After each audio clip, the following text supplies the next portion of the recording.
Maes Hilgers dan Eliano Reijnders langsung menjalani sesi foto menggunakan jersey timnas Indonesia usai mengambil sumpah warga negara Indonesia. Seperti yang diketahui, Maes Hilgers dan Eliano Reijnders telah resmi menjadi WNI setelah pengambilan sumpah janji setia di Brussels, Belgia pada Senin, 30 September 2024, malam waktu Indonesia Barat. Di balik peresmian kedua pemain itu, ada sesuatu yang menjadi perhatian dan sorotan bagi kalangan supporter Garuda. Hal itu merujuk pada nomor punggung yang dipakai keduanya saat mengikuti sesi pemotretan diselimuti dengan jersey timnas Indonesia. Berdasarkan unggahan akun resmi Instagram timnas Indonesia, terlihat jika Maes Hilgers menggunakan nomor punggung 20. Sedangkan untuk pemain PEC Zule sekaligus adik dari Tijani Reijnders, yakni Eliano Reijnders memakai nomor punggung 7. Penggunaan angka itu menjadi perhatian dan memunculkan sejumlah pertanyaan bagi sejumlah supporter Garuda. Pasalnya, kedua nomor punggung itu sudah sangat identik dengan sejumlah pemain skuad Garuda, yakni Shain Patinama dan Marcelino Ferdinand. Seperti yang diketahui, Shain Patinama identik dengan penggunaan nomor punggung 20 saat membela skuad Garuda. Sedangkan nomor punggung 7 sudah melekat di jersey Marcelino dalam berbagai ajang hingga laga terakhir kontra Arab Saudi dan Australia. Banyak yang menduga jika kehadiran Maes Hilgers dan Eliano Reijnders itu akan menggeser posisi kedua pemain abroad itu di timnas Indonesia. Apalagi, Shain Patinama sempat dikabarkan sedang mengalami cedera usai menjalani laga bersama KAS Eupen di Liga 2 Belgia.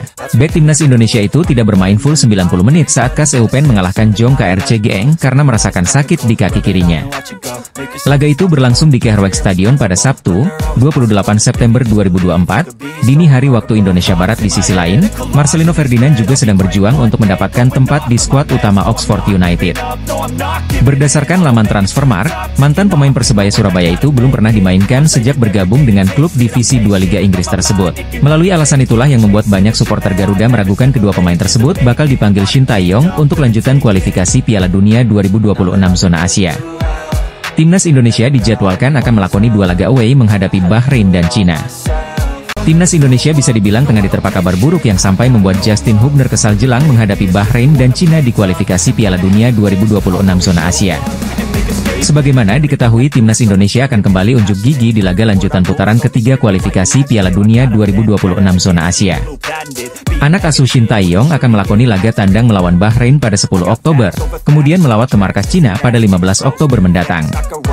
Namun jelang melakoni 2 laga penting tersebut, skuad Garuda diterpa beberapa kabar kurang menyenangkan, yakni salah satu pemain andalannya, Justin Hubner mengalami cedera.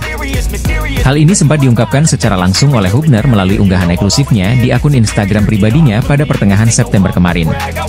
Pemain yang akrab disapa Jusa itu sempat mengunggah foto kakinya sedang menggunakan air chest ankle brace, atau alat yang digunakan untuk mengobati atau mendukung pergelangan kaki yang terluka atau cedera.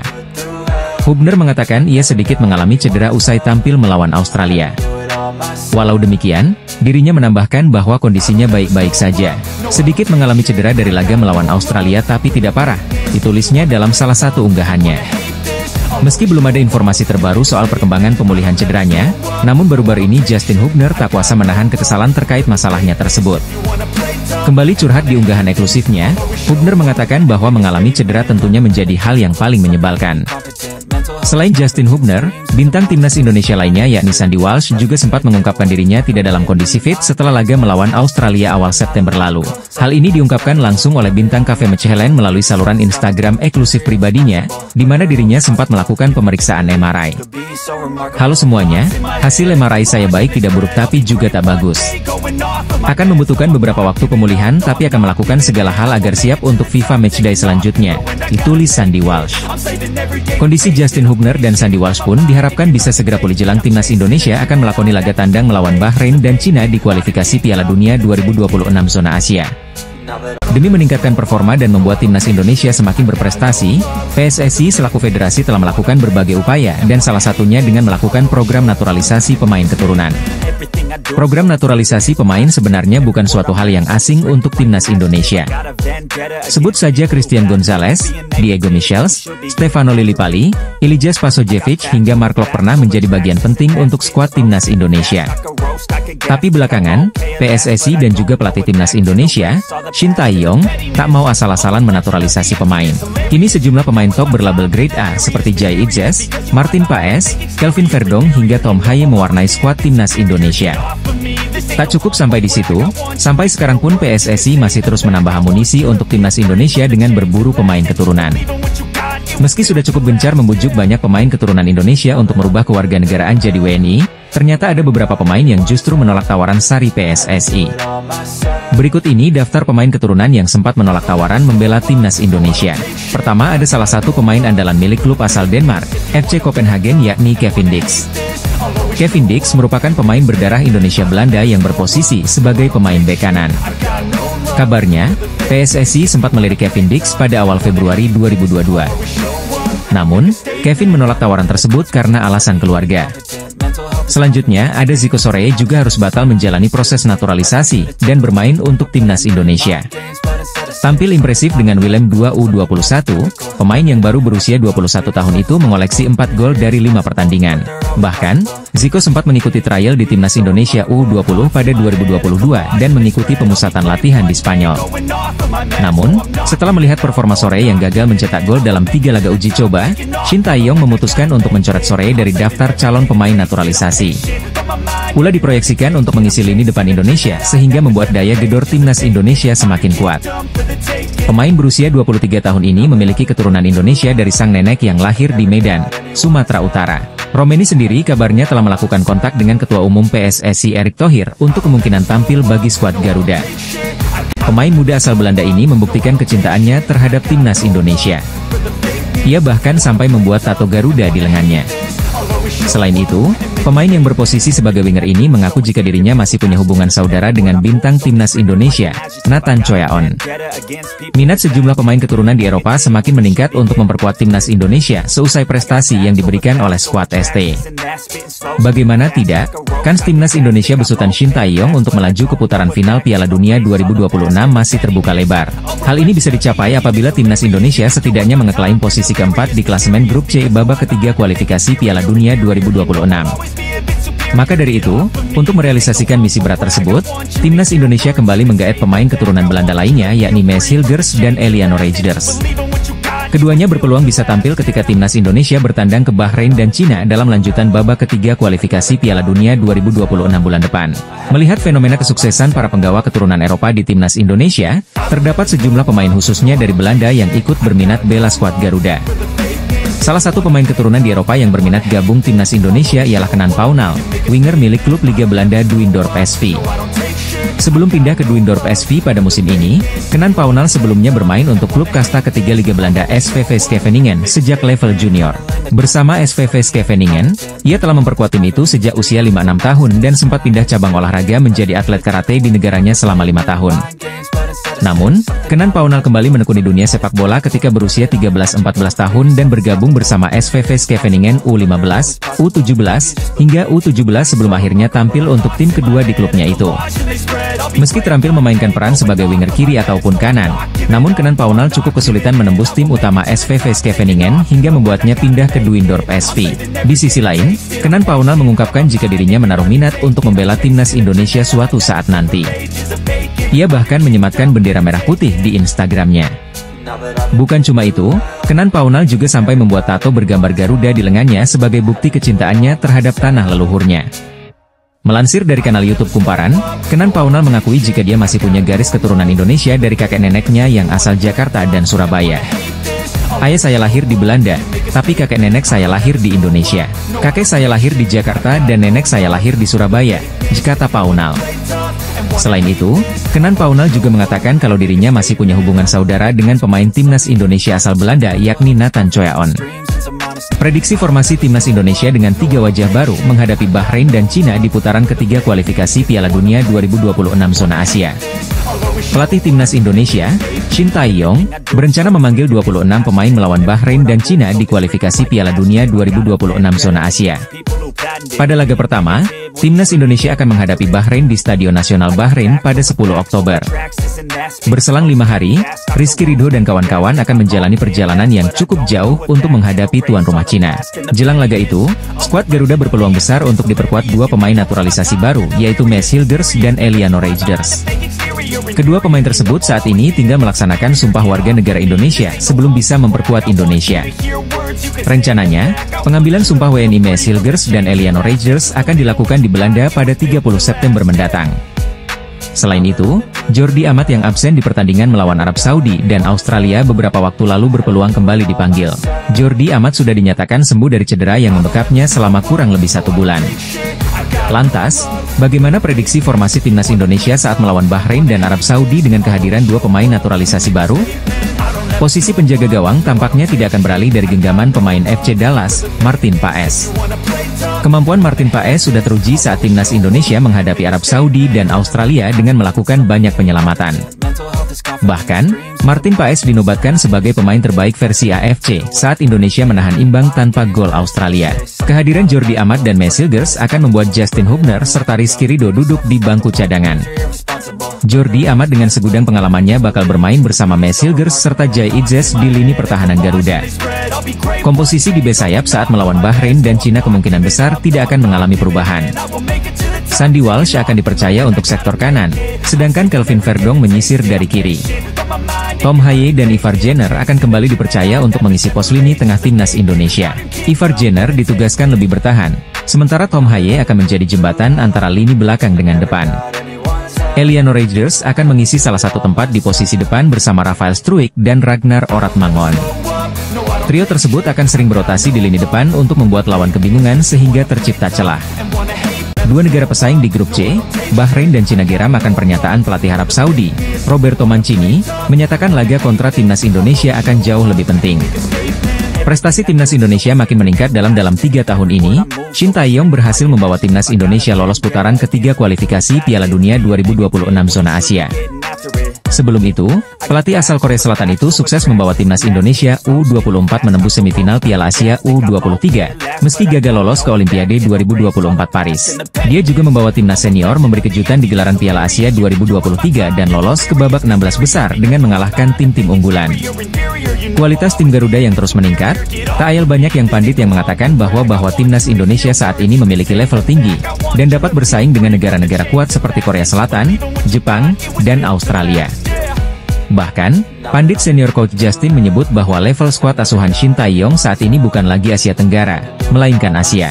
Seperti diketahui, Timnas Indonesia saat ini sedang fokus melakoni 8 pertandingan tersisa di kualifikasi Piala Dunia 2026 zona Asia. Timnas Indonesia memberi kejutan dengan menahan imbang Australia dengan skor 0-0. Pasukan Shin Tae-yong juga mempertahankan rekor tak terkalahkan, setelah pada laga sebelumnya bermain imbang juga menghadapi Arab Saudi dengan skor akhir 1-1. Dari 2 pertandingan melawan Arab Saudi dan Australia, skuad Garuda berhasil mengamankan poin 15,44 hingga membawanya naik peringkat pada ranking FFIA jadi ke-129, sebelumnya 132. Performa apik dan hasil positif yang diraih Timnas Indonesia sejak kedatangan Shin Tae-yong ini membuat sepak bola Indonesia jadi sorotan internasional. Bahkan pelatih kelas dunia seperti Roberto Mancini secara tersirat mengungkapkan jika pertandingan menghadapi Timnas Indonesia dinilai akan jauh lebih penting dibanding saat melawan Bahrain ataupun Cina. Menurut mantan pelatih Inter Milan itu meyakini bahwa laga melawan Indonesia adalah laga yang menjadi kunci. Pernyataan dari Roberto Mancini langsung saja membuat kedua negara tersebut jadi merasa geram. Selain karena pertandingan melawan Indonesia adalah laga perdana, menurut Mancini kekuatan Timnas Indonesia juga menjadi alasan lainnya. Menurut pandangan Roberto Mancini, Indonesia punya potensi besar serta dinilai memiliki sejumlah pemain muda yang menjanjikan. Tentu saja Mancini sendiri bukan tanpa alasan mengatakan hal tersebut. Meskipun Indonesia sering dicap sebagai tim pelengkap di grup C, tapi bagi Mancini hal itu tidaklah benar. Roberto Mancini juga mengaku terus memantau perkembangan sepak bola Indonesia sampai sekarang. Hal tersebut karena di matanya Indonesia bukanlah tim yang bisa dianggap sepele begitu saja. Salah satu poin yang jadi perhatian khusus untuknya adalah materi pemain yang terus berubah. Selain itu Mancini juga melihat sosok di balik itu semua, yang tak lain adalah Erick Thohir. Belum selesai dinaturalisasi, calon pemain Timnas Indonesia, Maes Hilgers, bakal terdepak dari predikatnya sebagai pemain termahal Asia Tenggara akibat Malaysia. Timnas Indonesia masih terus meningkatkan kualitas selagi berjuang di putaran ketiga kualifikasi Piala Dunia 2026 zona Asia pada saat ini. Dalam dua laga pertama, skuad Garuda berhasil meraih 2 poin kontra Arab Saudi dan Australia pada September ini. Timnas Indonesia menahan Arab Saudi dengan skor 1-1 di Jeddah dan kemudian bermain imbang tanpa gol kontra Australia di Jakarta. Skuad Garuda akan menambah kekuatan dengan menaturalisasi Maes Hilgers dan Eliano Reijnders, yang akan diharapkan tampil di bulan Oktober mendatang. Hilgers merupakan bek tengah andalan FC Twente, klub yang bersaing secara reguler di papan atas Liga Belanda Eredivisie. Pada Kamis, 26 September 2024, dini hari WIB lalu, calon bek timnas Indonesia yang berusia 23 tahun itu tampil di laga Liga Eropa kontra Manchester United. Jika sudah selesai dinaturalisasi, bek keturunan Manado tersebut akan menjadi pemain termahal di Asia Tenggara. Sebab, menurut Transfermarkt, Hilgers memiliki nilai pasaran sebesar 7 juta euro atau 119 miliar rupiah pada saat ini. Namun, predikat pemain termahal di Asia Tenggara itu bisa segera digeser jika Malaysia selesai menaturalisasi pemain keturunan Inggris, Josh Brownhill. Menurut Verfruture Talents di media sosial X atau Twitter, Federasi Sepak Bola Malaysia sedang mengurus proses dokumentasi naturalisasi Josh Brownhill. Laporan tersebut mengatakan bahwa gelandang Burnley tersebut akan melaksanakan proses naturalisasi bersama rekan setimnya di klub, Zian Fleming. Sebagai informasi, Josh Brownhill memiliki nilai pasaran 13 juta euro atau setara dengan 225,96 miliar rupiah. Nilai pasaran gelandang berusia 28 tahun tersebut hampir 2 kali lipat dari harga Maes Hilgers. Dengan nilai pasaran tersebut, Brownhill bakal mengambil alih predikat pemain termahal di Asia Tenggara dari Hilgers seketika selesai dinaturalisasi. Pelatih Timnas Indonesia, Shin Tae-yong, merespons anggapan bahwa dirinya menyusahkan pemain lokal, dengan menyinggung ranking FIFA skuad Garuda. Timnas Indonesia sedang berjuang di putaran ketiga kualifikasi Piala Dunia 2026 zona Asia pada saat ini. Jai Itzes dan kolega sudah melakoni 2 pertandingan di bulan September ini dengan menghadapi Arab Saudi dan Australia. Dari 2 laga tersebut, skuad Garuda berhasil memetik 2 poin yang mana sangat penting ketika menghadapi Arab Saudi dan Australia. Timnas Indonesia menahan Arab Saudi dengan skor 1-1 di Jeddah, selagi bermain imbang tanpa gol Australia di Jakarta.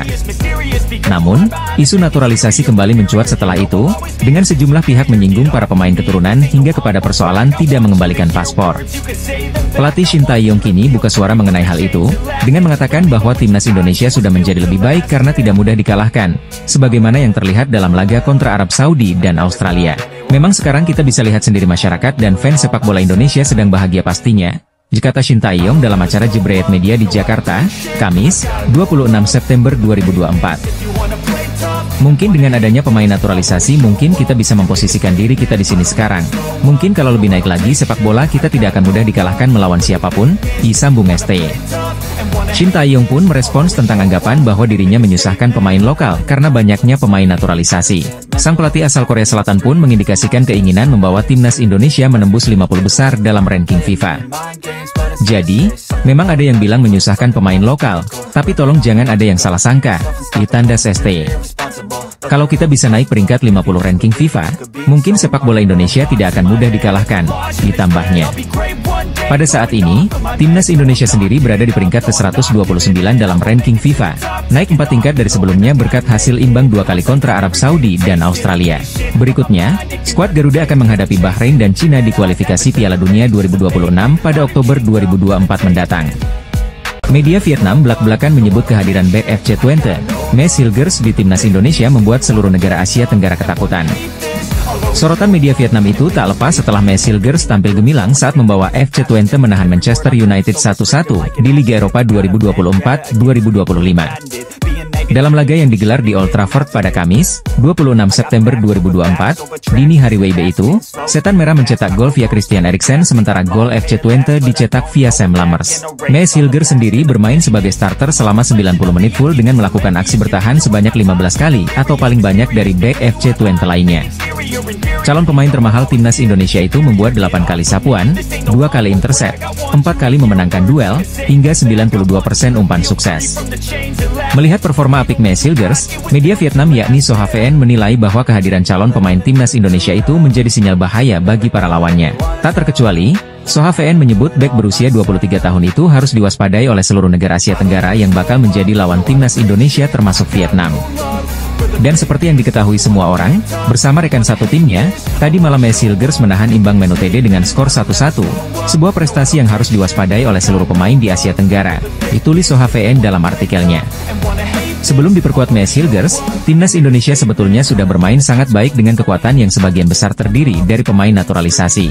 Dalam waktu dekat, jika timnas Indonesia diperkuat Mes Hilgers di skuadnya, SohaVN menilai tak aneh jika Garuda kembali menorehkan prestasi gemilang di kualifikasi Piala Dunia 2026. Bahkan, media Vietnam itu tak sungkan untuk mengatakan bahwa kehadiran Mes Hilgers di timnas Indonesia akan membuat tim-tim ASEAN ketakutan. Di sisi lain, timnas Indonesia sangat sulit mendatangkan pemain naturalisasinya untuk bermain di turnamen non-agenda FIFA seperti Piala AFF. Terlepas dari hal itu, proses naturalisasi Mes Hilgers dan Eliano Reijnders ditargetkan akan rampung sebelum 3 Oktober 2024. Mereka diproyeksikan untuk tampil membela timnas Indonesia saat bertandang ke markas Bahrain dan Cina pada 10 dan 15 Oktober 2024 dalam lanjutan kualifikasi Piala Dunia 2026 zona Asia. Terus menambah kekuatan, timnas Indonesia siap menyongsong masa depan dengan percaya diri tinggi. Kini, tak ada lagi yang berani memandang remeh skuad Garuda. Sukses skuad Garuda bermain imbang melawan Arab Saudi, 1-1, dan Australia, 0-0, dalam dua laga terakhir grup C putaran ketiga kualifikasi Piala Dunia 2026 zona Asia beberapa waktu lalu merupakan bukti kesekian ketangguhan Indonesia di pentas internasional. Sebelumnya, Indonesia menghentak dunia dengan lolos ke babak 16 besar Piala Asia 2023 serta melesat ke semifinal Piala Asia U23 2024. Dalam waktu yang tak lama lagi, tepatnya pada 10 dan 15 Oktober, tim asuhan Shin Tae-yong juga berpeluang meraih poin dari Bahrain dan Cina. Soalnya, dua pemain naturalisasi anyar, Mes Hilgers dan Eliano Reijnders, kemungkinan besar sudah bisa diturunkan. Mes Hilgers dan Eliano Reijnders merupakan dua anyar pemain naturalisasi yang sukses diangkut PSSI dari kasta teratas Belanda, Eredivisie. Kini, jika tak ada aral melintang, nama beken lainnya yang juga bakal dinaturalisasi timnas Indonesia adalah Mauro Zijlstra. Penyerang muda Volendam U21, Belanda, yang masih berusia 19 tahun itu tinggal menunggu waktu yang tepat untuk menjadi warga negara Indonesia. Mengingat usianya yang terbilang muda, pemain keturunan asal Bandung, Jawa Barat, bakal menjadi aset berharga bagi timnas Indonesia seperti halnya Jens Raven yang sudah lebih dulu memperkuat timnas Indonesia U19. Di Belanda, Mauro Zijlstra sosok pemain muda berbakat. Sebelum memperkuat Volendam U21, striker kelahiran 9 November 2004 pernah berkostum NEC U21, serta AFC Amsterdam U18. Bersama NEC U21, ia mencetak 12 gol dan sebiji assist dalam 26 laga. Saat memperkuat AFC Amsterdam U18, Mauro Zijlstra lebih sadis lagi dengan torehan 18 gol dan 11 assist hanya dalam 20 laga.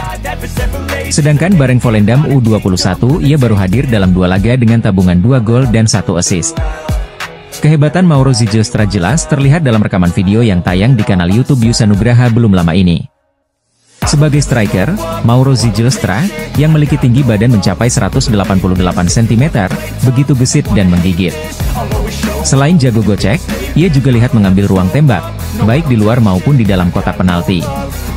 Mauro Zijlstra mengaku sejauh ini senang melakoni musim 2024-2025. Ya, dalam 4 pertandingan 5 gol dan 1 assist. Berjalan dengan sangat baik. Ini salah satu awal musim terbaikku, kata Mauro Zijlstra. Mauro Zijlstra juga bangga, karena dalam 4 laga ia selalu dipercaya sebagai starter dan tak tergantikan sepanjang pertandingan. Sangat bagus bagiku. Aku memang dalam kondisi yang sangat fit. Pelatihku tentunya puas melihat performaku karena aku selalu mencetak gol, imbuhnya. Setahuku, hanya ada satu pemain lagi yang selalu mencetak gol selain aku. Aku punya kontribusi gol yang sangat tinggi di tim, kata Mauro Zijlstra. Kini, Mauro Zijlstra berharap bisa secepatnya naik pangkat ke tim senior Volendam. Saya belum mendapatkan kesempatan itu. Jadi, untuk sementara aku harus bermain bagus di tim muda karena kesempatan itu pasti akan datang, kata Mauro Zijlstra. Bagaimana dengan timnas Indonesia? Mauro Zijlstra bernazar akan mencetak banyak gol jika kelak memperkuat timnas tanah leluhurnya. Pastinya akan seperti itu, ditandas Mauro Zijlstra dengan nada mantap penuh keyakinan. Mauro Zijlstra mengamini kalau dirinya sudah melakukan komunikasi dengan PSSI. Hanya saja, ia belum bisa memastikan kapan akan segera dinaturalisasi. Tentunya sudah ada kontak dengan PSSI.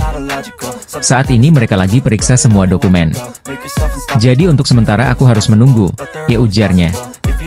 Jika sudah ada kepastian dari PSSI, maka tanpa buang waktu sang wonderkid langsung terbang ke Jakarta. Sekretaris Jenderal Federasi Sepak Bola Belanda alias Sekjen KNVB, Gids de Jong menyebut timnas Indonesia tidak akan menjadi raksasa yang tertidur lagi, melainkan raksasa yang seutuhnya. Hal itu diungkapkan Gids de Jong setelah menandatangani MOU atau kesepakatan antara PSSI dan KNVB terkait kerjasama di bidang sepak bola, Rabu, 25 September 2024. Ketua Umum PSSI, Erick Thohir menyambut hangat tawaran kerjasama yang diberikan KNVB untuk percepatan prestasi sepak bola Indonesia. Menurut Erick, konsistensi prestasi juara Piala Eropa 1988 itu dan pembinaan terstruktur di berbagai level usia pemain di Belanda, menjadi dasar kolaborasi antara dua federasi yang memiliki hubungan historis panjang. Kami terus berusaha untuk membangun sepak bola Indonesia dengan kolaborasi bersama pihak lain. Hari ini, PSSI menjalin kerjasama dengan Federasi Sepak Bola Belanda atau KNVB dalam beberapa bidang, kata Erick Thohir di Instagram pribadinya. Bentuk kerjasama itu dimulai dari peningkatan kualitas pelatih, pengembangan talenta junior maupun senior dan juga sepak bola wanita.